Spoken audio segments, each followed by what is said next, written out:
Indian culture में हम एक कदम और आगे बढ़ते हैं।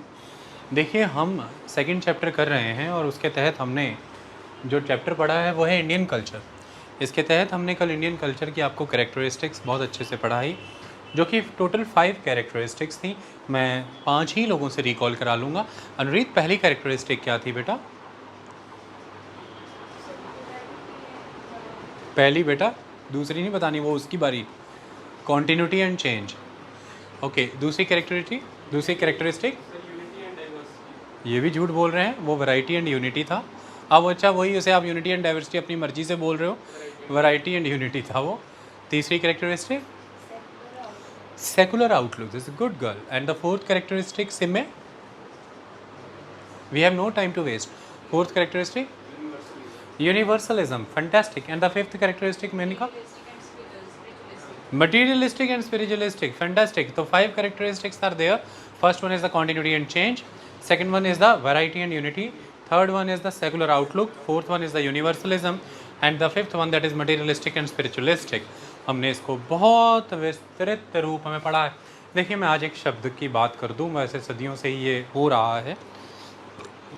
लोग अक्सर बताना ये चाहते हैं, हिंदी वाला, कि बहुत ही डिटेल में उन्होंने समझा दिया है। ठीक है, बताना वो ये चाहते हैं, लेकिन वो वर्ड अक्सर गलत ये यूज़ कर लेते हैं कि काफ़ी ब्रीफली एक्सप्लेन कर दिया उन्होंने। देखिए, जब ब्रीफली एक्सप्लेन कर देने की बात हो रही है तो मतलब बड़े संक्षिप्त में, संक्षिप्त वर्जन बहुत कम। जब बहुत विस्तृत है तो वो बहुत डिटेल्ड है। तो ये कन्फ्यूजन ना रखें, इसको सही कर लें। हो सकता है किसी को ये कन्फ्यूजन ना भी हो, मेरे दिमाग की खुरापात हो, बट अगर है तो ठीक हो जाएगा, है कि नहीं। चलो, डिवॉर्मिंग की गोलियों की यही खासियत है अभिनीता, कीड़े हों तो ठीक है मर जाएंगे, न भी हों तो नुकसान कोई नहीं मिलता उससे, इसी छोड़ो। चलिए, अब हम आगे पढ़ने जा रहे हैं। नेक्स्ट टॉपिक बेटा, उंगलियां मतलब कि ऐसे ना डाली जाएं कि उंगलियां अंदर चली जाएं, बटन बाहर आ जाएं। नाजुक चीज़ें हैं ये, साइंस एंड टेक्नोलॉजी है ये, not the dumbbells of gym. तो अगला टॉपिक हमारा है cultural identity. Cultural identity, religion, region, ethnicity. Religion, region, ethnicity. आज हम आपको बताएंगे कि हिंदुइज्म वे ऑफ लाइफ क्यों है। सुप्रीम कोर्ट के द्वारा जजमेंट में ये जो कहा गया, इसका सही अर्थ क्या है। और अक्सर जो लोग अकस्मात ये कह देते हैं हिंदुइज्म कोई धर्म थोड़ी ना है, वो तो वे ऑफ लाइफ है। समझाएंगे उनको कि धर्म है कैसे है, वे ऑफ लाइफ वाले ही फॉर्मूले पे है। ओके, चलिए पहले ये समझिए, cultural identity, religion, region, ethnicity. तो यहाँ पर वैसे ये 2 डॉट लगाओ तो ज़्यादा अच्छे समझ आए। ऐसे देखिए लिखा क्या हुआ है, are cultural identities are based on various factors. हमारी कल्चरल आइडेंटिटी के तो कई फैक्टर्स होते हैं, जैसे रिलीजन एंड रीजन, 2 फैक्टर बता दिए। ये एक महत्वपूर्ण चीज़ है कि किस समय में कौन सी फैक्टर हमारी कल्चरल आइडेंटिटी पे भारी पड़ा हुआ। देखो, मैं आपसे अब एक बात पूछता हूँ, हमारे लेक्चर की प्रकृति ये है, उदाहरण पे उदाहरण, ताकि सारा कंटेंट शरीर में बस जाए। देखिए, आप बस में जा रहे हैं, आप एक बस में जा रहे हैं, आप हिंदी बोल रहे हैं, साथ में बैठा हुआ व्यक्ति भी हिंदी बोल रहा है, डन, कोई बात नहीं। अचानक बातों बातों में उससे निकल गया, आप पंजाब से हैं वैसे, उसको पता नहीं है, अचानक बातों बातों में उससे निकल गया कि यार ये पंजाबी लोग हमेशा पंजाबी भाषा का झंडा झुलाते रहते हैं, आखिर है ही क्या उस भाषा में। हिंदी अपने आप में इतनी विस्तृत है। आपकी एक फैक्टर उस समय आपकी कल्चरल आइडेंटिटी को जगा देगा, और वो फैक्टर है लैंग्वेज। तो आप उसके सामने फिर सीधे हो जाओगे कि भाई क्या प्रॉब्लम है आपको पंजाबी से। तो वो कहेगा क्या हुआ, आप बताओगे मैं पंजाब से हूँ, पंजाबी मेरी लैंग्वेज है। सॉरी यार, I don't want to hurt you, मेरा वो मतलब नहीं था कहने का। ना तो उसको समझ आया ना आपको। एक्चुअली में आपकी एक आइडेंटिटी जाग गई, और वो आइडेंटिटी कल्चरल आइडेंटिटी है। लेकिन इस समय वो कल्चरल आइडेंटिटी जागी किस फैक्टर के बेस पे है, लैंग्वेज। चलो सुनो, मान लो कि आप यहाँ से लांगा खुला हुआ है, the corridor to the Pakistan. आप वहाँ गुरुद्वारा साहिब जा सकते हैं।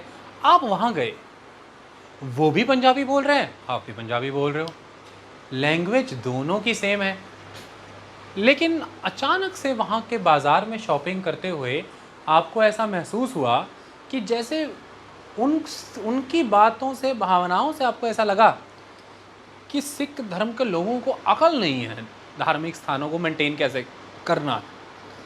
तो आपको अचानक से समस्या पैदा हो जाएगी कि भाई आप ये कैसे कह सकते हैं, how can you say that this and what is your problem. तो वो आपको पूछेगा कि भाई भाई बोलता तो पंजाबी है, होया कि तो आप बताओ कि मैं गुरुद्वारे मत्था टेकन आया सी पंजाब तो मैं सिख हाँ। तो एकदम से कहा ओ सॉरी सॉरी सॉरी मुझे पता नहीं था, हो सकता है वो मुस्लिम हो, है कि नहीं। तो यहाँ पर जो आपकी जागी है वो कल्चरल आइडेंटिटी जागी है, लेकिन फैक्टर क्या बना इस बार, रिलीजन। अच्छा सपोज करो कि आप मुस्लिम हो, सपोज करो आप मुस्लिम हो, और सपोज करो कि आप पंजाबी ही बोलते हो, पंजाब में रहने वाले मुस्लिम हो और पंजाबी बोलते हो, और मान लो सपोज कर लो कि एक पर्सन दिल्ली में रहता है और वो भी पंजाबी ही बोलता है और वो भी मुस्लिम है। वो दिल्ली के क्षेत्र में रहता है, आप पंजाब में रहते हैं, दोनों ही पंजाबी बोलते हैं और दोनों ही हैं भी मुस्लिम। आई बात समझ में। अचानक से आप दोनों की ट्रेन में बातचीत शुरू हो गई और वहाँ पर आपको पता नहीं था कि वो दिल्ली से है, और आपने वहाँ पर बातचीत में बोल दिया कि यार ये दिल्ली वाले लोग बड़े जुगाड़ू होते हैं यार, जब देखो जुगाड़। तो आपको कहेगा भाई भाई साहब आपने कब देखा भाई कि दिल्ली वाले जुगाड़ू होते हैं, तू कितने वेख्या। ओ यार मैं तेन दसन डया ना, मैनू पता। वो कहेगा कितने, तो फिर आप कहेंगे तेनू इन्नी क्यों अग लगी है, कहना मैं दिल्ली तो हाँ, मैं दिल्ली का ही हाँ। तो वो कहेगा सॉरी सॉरी मुझे पता नहीं था। कारण ये है कि आपकी एक कल्चरल आइडेंटिटी जागी, इस बार फैक्टर आपका रीजन हुआ। लैंग्वेज भी सेम थी, रिलीजन भी सेम था, रीजन भी एक आइडेंटिटी है। आई बात समझ में। अब यहाँ पर मान लीजिए, इमेजिन करिए कि आप बंगाल में हैं, बंगाल में दोनों मुस्लिम, दोनों बंगाली बोलते हैं। बंगाल के मुस्लिम और बंगाल के हिंदुओं को बंगाली में बड़ा प्राउड है। दो बंगाल में रह रहे हो, दो मुस्लिम हैं, सॉरी आप मुस्लिम हो बंगाली बोलते हो, ठीक है। और वहीं पर मान लीजिए कि बंगाल के उस क्षेत्र में एक कोई हिंदू है और वो भी बंगाली बोलता है।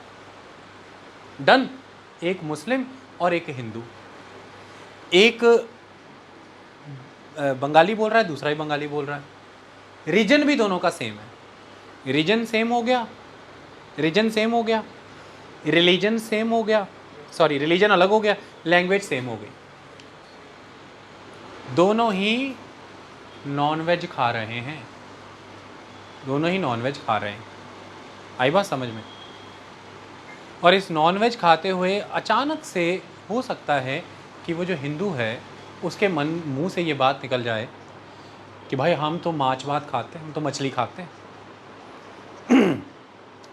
ये मुसलमानों की तरह हम लोग बीफ नहीं खाते। तो वहाँ पे वो कहेगा कि भाई व्हाट इज़ योर प्रॉब्लम, आपको क्या प्रॉब्लम हो गई। देखिए सेम भाषा क्षेत्र से हैं, अब आपका रीजन भी सेम है, अमूमन फूड हैबिट उस रीजन की वजह से सेम होंगी, पर बहुत से आपके ऐसे पकवान होंगे जो आपको आपकी एथनिक बैकग्राउंड की वजह से मिले होंगे, एथनिक बैकग्राउंड की वजह से मिले होंगे, यानी कि आपकी नस्ल पर आधारित होंगे, और उस वजह से आपकी नस्लें जिन क्षेत्रों में जिन समों में कभी बनी थी वहाँ पर वो चीज़ का मीट शायद अलाउ किया गया हो। तो इस वजह से आप दोनों में यहाँ पर, तो यहाँ पर जो आपकी आइडेंटिटी जागी वो एथनिक आइडेंटिटी जागी। हैं दोनों नॉन वेजिटेरियन, लेकिन दोनों में नॉन वेज का चुनाव अलग है, और उस नॉन वेज के चुनाव का कारण दोनों की एथनिसिटी है। हालांकि अमूमन इसे जोड़ धर्म में दिया जाता है, क्योंकि शुरुआत तो एथनिसिटी से ही हुई, पर क्या जायज़ है क्या नाजायज़ है फिर उसे धर्म ग्रंथों में लिख दिया गया, क्या खाना क्या नहीं खाना। आई बात समझ में। क्योंकि जब वो धर्म नहीं होगा, नस्ल के रूप में हो सकता है उनकी खुराक वही रही हो, जब धर्म नहीं भी रहा होगा तो जिस क्षेत्र में बस रहे थे नस्ल के रूप में खुराक वही रही होगी, और फिर उसी खुराक को आगे आने वाले समय में धर्म ने ग्रंथ बना करके जायज़ भी लिख दिया होगा। बट अब जिस क्षेत्र में आप आकर के बस गए हैं वहाँ पर जो खुराकें रही हैं और वहाँ के जो ग्रंथ रहे हैं धर्मों के, उसमें हो सकता है ये कहा गया हो कि ये खाना निषेध है। तो इस वजह से हो सकता है कि दोनों एक ही क्षेत्र में हैं, दोनों बोली भी एक ही बोल रहे हैं, भाषा भी एक ही बोल रहे हैं, लेकिन दोनों के खाने में अंतर है क्योंकि एथनिसिटी में अंतर है, ये भी टकराव है। तो आपके कई तरह की फैक्टर्स के बेस पर कल्चरल आइडेंटिटीज़ बनती हैं। इसलिए आप एक समय में किसी एक फैक्टर की वजह से ज़रूर एक आइडेंटिटी रिफ्लेक्ट कर रहे हैं, तो वर्ड है कल्चरल आइडेंटिटी, बट यहाँ पर प्लूरल वर्ड आता है, दैट इज़ कल्चरल आइडेंटिटीज़।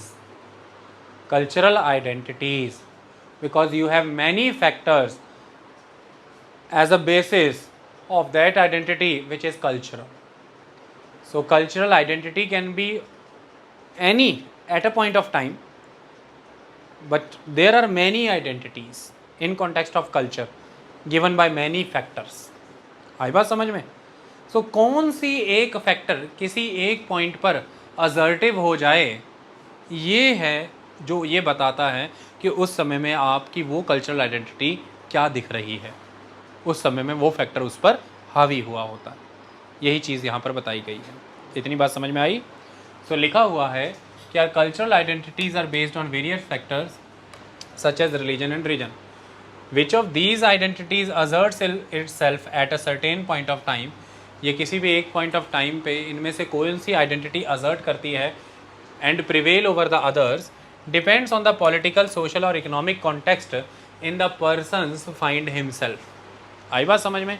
आपने उसको उस समय में किस कॉन्टेक्स्ट में खुद को पाया है। तो मेजॉरली जो केसेस हमने अभी डिस्कस किए तो वो सोशल कॉन्टेक्स्ट में थे।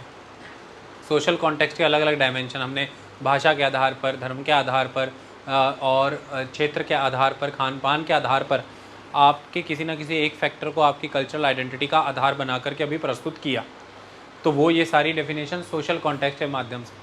लेकिन हो सकता है आपकी एक आइडेंटिटी जाग जाए और वो क्या हो जाए, आप एक ऐसी कंट्री में रहते हैं जिस कंट्री में पॉपुलर इलेक्शंस होते हैं, और उन पॉपुलर इलेक्शंस के तहत ये बात तो बिल्कुल तय है कि जिस भी पर्टिकुलर रिलीजन से बिलोंग करने वाली कम्युनिटी की मेजॉरिटी है, उसी मेजॉरिटी कम्युनिटी के पास ये पावर है कि वो अपने नंबर्स को पावर में कन्वर्ट कर सकती है, और उसी कम्युनिटी के मेंबर्स को जो स्टेट है उसके इंस्टीट्यूशंस का कंट्रोल मिलेगा। तो ऐसे में वहाँ पर रह रही माइनॉरिटीज़ खुद को इस समय में पॉलिटिकली एक कल्चरल आइडेंटिटी के रूप में देख रहे हैं कि क्योंकि हम शायद सिख हैं, क्योंकि हम मुस्लिम हैं, क्योंकि हम माइनॉरिटी हैं, रिलीजियस माइनॉरिटीज़ हैं, इसलिए हम सत्ता में नहीं। तो यहाँ पर आपकी उस कल्चरल आइडेंटिटी में रिलीजन ज़्यादा हावी हुआ है बाकी आइडेंटिटीज़ के कंपैरेटिवली।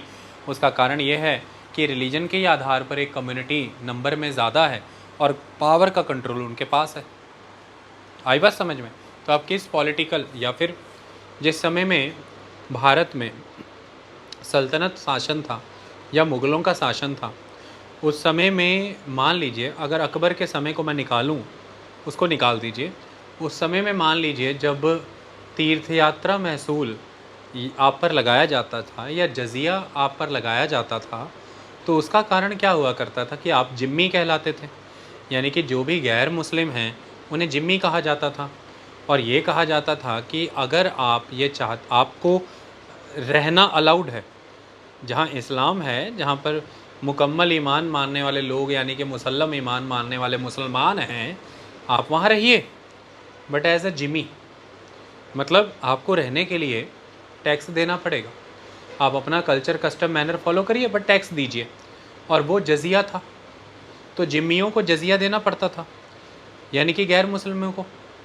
तो वो अपने आप को उस समय में वो टैक्स देते हुए क्या महसूस करते होंगे?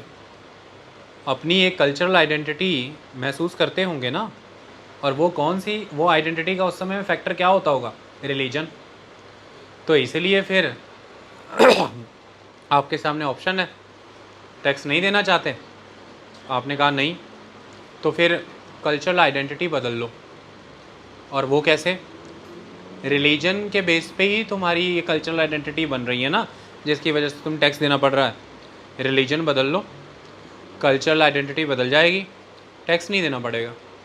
तो कुछ लोग कमज़ोर होकर के या परेशान होकर के बदल देते थे, कुछ नहीं बदलते थे। तीर्थ यात्राओं पर जाने के लिए महसूल देना पड़ता था। वहीं उस समय में मुस्लिम्स को ये आधार कहाँ से मिल रहा होगा कि वो गैर मुस्लिमों से टैक्स वसूलें, जजिया लें? क्योंकि मुस्लिम उस समय शासक है, रूलर है, तो रूलर के लिए तो सारी प्रजा एक होनी चाहिए। तो बीइंग रूलर तो वो ये टैक्स नहीं ले सकते। मैं अगर आपसे एक सवाल पूछूं, अकबर ने इसी मेरी एक लाइन के दम पर टैक्स ख़त्म कर दिया था। अकबर ने सिंपल इस लाइन के दम पर टैक्स ख़त्म कर दिया था कि I am a ruler to all, why should I charge tax from the different faith, never. लेकिन उसके पहले और बाद वाले रूलरों की आइडियोलॉजी क्या थी? वैसे बाद में जहांगीर और शाहजहां तब भी जजिया माफ़ था, ये जजिया लगाने का काम बाद में औरंगज़ेब ने किया है। और बीच में कुछ समय के लिए जजिया अकबर ने भी लगाया था, मैं आपको बता दूँ। आई बात समझ में? हटाया था, फिर थोड़ा लगाया था, फिर हटाया था। तो ऐसे में अकबर ये मान रहा है कि I am a ruler and all subjects are equal for me, सभी प्रजा मेरी है। तो बीइंग रूलर आप किसी पर ऐसा जजिया टैक्स नहीं लगा सकते थे। तो फिर किस चीज़ ने स्ट्रेंथ दी होगी? तो एक आइडेंटिटी जो रूलर है उसके बजाय वो रूलर की कल्चरल आइडेंटिटी भी है, और वो कल्चरल आइडेंटिटी पे उस समय में फैक्टर हावी हुआ है रिलीजन का। और उस रिलीजन वाइज देखे जाए तो रूलर मुस्लिम रूलर है, रूलर नहीं है, मुस्लिम रूलर है। तो बीइंग मुस्लिम रूलर वो लेजिटिमेट मान रहा है खुद को कि जो नॉन मुस्लिम्स हैं या जो मुस्लिम्स अधेरेंट्स नहीं हैं उनको अगर रहना है, अगर टैक्स तो देना पड़ेगा, दैट इज़ ऑल। तो लेने वाले के पास भी बेसिस है, देने वाले को भी रीज़न पता है कि मुझे क्यों देना पड़ रहा है। क्योंकि लेने वाले और देने वाले इस समय में जिस रिलेशन में आए हैं वो रूलर और सब्जेक्ट का, राजा और प्रजा का संबंध नहीं है। वो दोनों अपनी अपनी सांस्कृतिक पहचान के साथ खड़े हैं। दोनों एक दूसरे से जब मिल रहे हैं तो किस पहचान के साथ मिल रहे हैं? राजा और प्रजा के तहत या सांस्कृतिक पहचान? मुस्लिम राजा और हिंदू प्रजा के तहत मिल रहे हैं। मुस्लिम राजा और हिंदू प्रजा, फ़र्क समझ में आ रहा है? राजा प्रजा और मुस्लिम राजा और हिंदू प्रजा। तो ये इस तरह से एक समय ऐसे आएगा, कुछ शासक ऐसे होंगे जो स्टेट को रिलीजन से अलग करेंगे। वो ये कहेंगे कि स्टेट में रिलीजन का दखल नहीं चाहिए मेरे को। रिलीजन अर्थात जो मेरी राज्य के तहत रहने वाले मेरे सपोर्टर हैं, जैसे कि मुस्लिम्स, वो प्रजा जो मेरी है वो उलेमाओं के साथ चले, उलेमा उनको मैनेज करें, उलेमा उनके लिए रूल रेगुलेशन बनाएं, उनके लिए रिचुअलिस्टिक प्रैक्टिसेस बनाएं, सब ठीक है। उलेमा उनको रेगुलेट करें, डिक्टेट करें। उलेमा आकर के मुझे डिक्टेट ना करें कि मैं राज्य की संस्थाओं को कैसे चलाऊं। उलेमा आके मुझको डिक्टेट ना करें कि मैं इंस्टीट्यूशंस की वर्किंग कैसे सेटल करूं। उलेमा आके मुझको ना बताएं मैं न्याय कैसे करूं। उलेमा ना मुझे बताएं कि मैं प्रजा के साथ संबंध कैसे बनाऊं। स्टेट के लिए all subjects are same, all subjects are equal, okay. Religion can not intervene it. Alauddin Khilji और बलबन ने एक हद तक इसके प्रयास किए, एक हद तक इसके प्रयास किए, मैं आपको बता दूं। रिलीजन से स्टेट को सेपरेट रखने की कोशिश की है, ओके। वहीं फिरोज शाह तुगलक इससे अलग था। अलाउद्दीन खिलजी ने जो भी नियम अपनाए फिरोज शाह तुगलक ने बदल दिए। उसने रिलीजन की स्टेट में दखल और बढ़ा दिए। आई बात समझ में? मज़ारों पे, जो दरगाहों पर लोग जाते थे, सूफियों की ऊपर खंडन किया उसने, और महिलाओं का मस्जिदों में जाना रोक लगा दी, बंद करा दी उसने। क्योंकि उलेमाओं की मन चल नहीं लगी थी राज्य की नीतियों में। राज्य निर्बल पड़ा है उनके सामने, राजा निर्बल पड़ गया उलेमाओं के सामने। तो स्टेट की जो डिक्री है, स्टेट के डायरेक्शन है, पॉलिसीज़ है, उनमें अब चल किन की रही है? उलेमाओं की, यानी कि रिलीजन की, रिलीजियस इंस्टीट्यूशंस की। जबकि रिलीजन इंस्टीट्यूशंस का संबंध किससे होता है? अगर तो आप लोकतांत्रिक राष्ट्र, एक राष्ट्र बन गए हैं तो उलेमाओं का संबंध राष्ट्र के लोगों तक है, और अगर नहीं तो प्रजा तक, प्रजा तक, ओके। इसी तरह से इकोनॉमिक कॉन्टेक्स्ट, इसी तरह से इकोनॉमिक कॉन्टेक्स्ट कि, और ये भी आप देख पाते हैं कि भाई हम जैसे आज के समय में अगर मैं दक्षिण भारत में कर्नाटका का केस लूँ तो वहाँ पर अभी ये मुहिम चलाई जा रही है, कोशिश की जा रही है, कुछ कुछ उसमें इंडिकेशंस और डायरेक्शन सरकार ने भी दे दी हैं कि मंदिर परिसरों में जो गैर हिंदू हैं उनकी दुकानें नहीं होंगी। वो लंबे समय से वहाँ पर दुकानें चला के काम कर रहे होंगे, कोई बात नहीं, अब नहीं होंगी। तो एक्चुअली में वहाँ पर दुकान फिर किसकी होगी? हिंदू की। तो वहाँ पर आपकी अब उपजीविका, आपकी लाइवलीहुड कॉम्प्रोमाइज़ हो गई, आप इकोनॉमिकली किसी के सामने वीक पड़े हैं। रीज़न इसका क्या है? बीइंग सिटीजन ऑफ इंडिया आप वीक पड़े हैं किसी के सामने? नहीं, उसके सामने जो आइडेंटिटी हावी पड़ गई है वो ये है कि यहाँ पर आपकी आइडेंटिटी इंडियन नेशनल वाली काउंट नहीं हो रही, इंडियन सिटीजन वाली काउंट नहीं हो रही।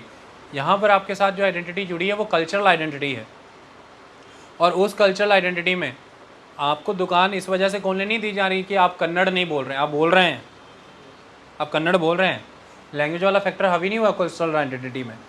आपको इसलिए नहीं कही जा रही है कि आप शाकाहारी या मांसाहारी, हो सकता है आप शाकाहारी हैं, आपको इसलिए नहीं कहा जा रहा है कि आप कन्नड़ क्षेत्र के नहीं हैं, आप कन्नड़ क्षेत्र के ही हैं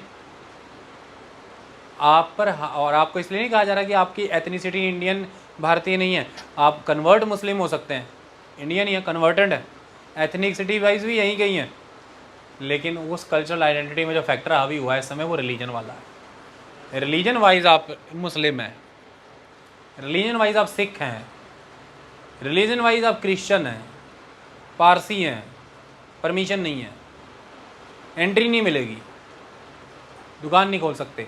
तो ये चल रहा है। तो फाइट इस समय कर्नाटक में ये है कि आइडेंटिटी नेशनल चलेगी या कल्चरल चलेगी। कल्चरल आइडेंटिटी चलनी चाहिए या नेशनल। तो गवर्नमेंट क्या डिसीजन लेती है ये इस पर डिपेंड करेगा कि कल्चरल आइडेंटिटी को फॉलो करते हैं वो कि नेशनल आइडेंटिटी। तो अगर कोई मिनिस्टर कहता है कि वो संगठन का फैसला सही है तो अपोजिशन फिर उसका खंडन करेगी कि ओके, इंडिया में ये कब से हो रहा है कि नेशनल आइडेंटिटी पर कल्चरल आइडेंटिटी हावी पड़ रही है और सरकारें समर्थन दे रही हैं, है कि नहीं? तो that is the system. Okay, अच्छा, तब आपको ये फीलिंग आ सकती है जब आप पुरी के जगन्नाथ मंदिर में जाएंगे और वहाँ पर गैर हिंदुओं को एंट्री नहीं है। तो जब आप गैर हिंदू हैं, जैसे इंदिरा गांधी को एंट्री नहीं दी थी, तो गैर हिंदुओं को एंट्री नहीं है, तो वहाँ पर आपको ये सवाल होगा मुझे क्यों नहीं एंट्री मिली, मैं इंडियन नहीं हूँ, है, मुझे उड़िया नहीं आती, मेरी भाषा जो है वो उड़िया नहीं है, मेरा खान पहन है उड़िया है, मेरी एथनिसिटी उड़िया इंडियन ही है। फिर रिलीजन, आपकी एक कल्चरल आइडेंटिटी में ये सारे फैक्टर तो ठीक है, बट इस समय जो फैक्टर असर्टिव वो रिलीजन वाला हो रखा है, इस वजह से entry not allowed. You have all the identities but still you are lacking a person particular identity, religious identity, okay, in the sphere of the cultural identity. So अलग अलग पॉलिटिकल, इकोनॉमिक और सोशल कॉन्टेक्स्ट में अलग अलग factor cultural identity में का role play करता है। ओके, अलग अलग फैक्टर कल्चरल आइडेंटिटी का रोल प्ले करता है। अब ये 2 लाइनें लिख तो ऐसे ही देते हैं किताब में यार, पर मैं ये सोचता हूँ कि अगर बच्चे को ये समझाई ना जाए, क्या ही करेगा कोई बंदा इन 2 लाइनों का यार। ये या तो इग्नोर करने वाली लाइनें हैं, या इसको ध्यान ही नहीं देने वाली लाइनें, या ये तो फैक्ट है ही नहीं, MCQ ऐसा बोलेंगे इसमें कि MCQ किसी आदमी का, कोई अखबार का, किसी जगह का नाम तो आया ही नहीं, तो ये MCQ तो है ही नहीं। बट देश भर की सारी कहानियाँ, व्यवस्था, कंटेम्प्रेरी इशू तो इसी के आधार पे समझ आने हैं। तो लाइन ये है कि भाई are cultural identities are based on various factors such as religion and region, which of these identities asserts itself at a certain point of time and prevail over the others depends on the political, social or economic context in the person finds himself. Okay? Okay? अब अगला है, each person may have some things in common with another but may be vastly different in some other aspects. वही अभी मैंने आपको बात करके दिखाई, वो इसी की कॉन्टीन्यूटी में है कि हर पर्सन की कई चीज़ें कॉमन हो सकती हैं। अभी उसी का एग्जांपल था, कभी धर्म कॉमन किया हमने, कभी भाषा कॉमन की, कभी क्षेत्र कॉमन किया, कभी पहनावा, खाना कॉमन किया। तो कुछ कॉमन होता है आपका, कुछ डिफरेंट होता है। आपकी समस्या ही तो देखिए, एक आइडेंटिटी हो तो समस्या ही ख़त्म हो जाए। सोचने वाली बात है। एक आइडेंटिटी तो आप सबको मिली हुई है, भारतीय, एक कॉमन आइडेंटिटी आप सबको मिली हुई है, और वो आइडेंटिटी क्या है? भारतीय। फिर भी इतने इश्यूज़ क्यों हैं फिर इतने इश्यूज़ क्यों हैं? इसका मतलब इसके अलग एक आइडेंटिटी और है, वो है सांस्कृतिक पहचान, कल्चरल आइडेंटिटी। पर वो कल्चरल आइडेंटिटी भी किसी एक एलिमेंट पे बेस्ड हो तो भी मान लें कि यहाँ पर ये सारे रहते हैं इस तरह से, यहाँ पर ये सारे इस तरह से। वो कल्चरल आइडेंटिटी पे भी अलग अलग समय में अलग अलग फैक्टर हावी होता है। तो इसके वाया उस कल्चरल आइडेंटिटी के साथ किसी के साथ आपके कुछ गुण मिलते हैं, किसी के साथ कुछ गुण नहीं मिल रहे हैं। और ये भी हर समय में एक तरह से मिलते या नहीं मिलते नहीं है, ये भी अलग अलग सिचुएशन में कभी मिल गए कभी नहीं मिल गए, तो कन्फ्लिक्ट की सिचुएशन फिर बन जाती है। लेकिन इसे बनाने आना चाहिए, किसी को इसे इनकैश करना आना चाहिए। तो अगर ऐसे लोग आ जाएं जो इस कन्फ्लिक्ट को इनकैश करना चाहें, फिर अवसर बेअंत है, बहुत अवसर है भारत में।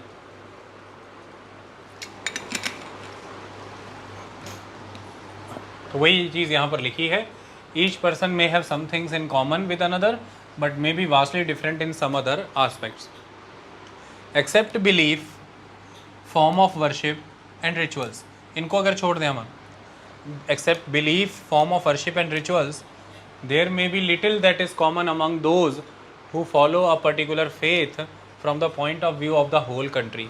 अभी बात हिंदुओं की हो गई है ना, हिंदुओं की बात हो गई ना, जिनको आप एक पर्टिकुलर फेथ को फॉलो कर रहे हैं, वो अगर होल कंट्री के हिसाब से ले लें, एक पर्टिकुलर फेथ को फॉलो कर रहे हैं होल कंट्री के हिसाब से, तो अगर बिलीफ, वर्शिप और रिचुअल को छोड़ दें, इसी को कॉमन मान लें, तो बाकी सब उनमें आपको बहुत कुछ अलग नज़र आएगा। Except belief, worship and ritual, there में be little that is common among those who follow a particular faith from the point of view of whole country. इस लेवल की डाइवर्सिटी हमारे देश में। आई बात समझ में?